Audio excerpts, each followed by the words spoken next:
এক ইহুদির বাসায় একজন মুসলমান গিয়েছে জরুরি এক প্রয়োজনে। সেই ইহুদি ওই মুসলমানকে মেহমানদারি করার জন্য তাকে আঙ্গুর খেতে দিল। সুস্বাদু আঙ্গুরগুলো দেখে সেই মুসলমান লোকটি অত্যন্ত খুশি হয়ে সেই আঙ্গুরগুলো খাওয়া আরম্ভ করলো। তার আঙ্গুর খাওয়ার দৃশ্য দেখে সেই ইহুদি একটি মদের বোতল এনে তার হাতে দিয়ে বলল, ভাই এটা খান, এটা আরো বেশি মজা। মদের বোতল দেখার সাথে সাথে মুসলমান লোকটি বলে উঠলো, আস্তাগফিরুল্লাহ, ভাই এটা তো আমার জন্য হারাম।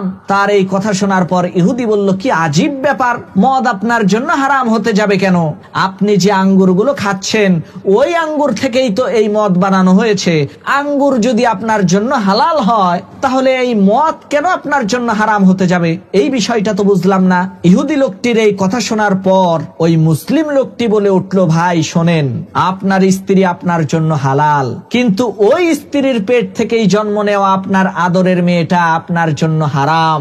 যেমনি ভাবে স্ত্রী হালাল হওয়ার পরেও তার মধ্য থেকে বের হওয়া মেয়েটা আপনার জন্য হারাম, ঠিক তেমনি ভাবে আঙ্গুর আমার জন্য হালাল, কিন্তু ওই আঙ্গুরের মধ্য থেকে বের হওয়া মদটা আমার জন্য হারাম।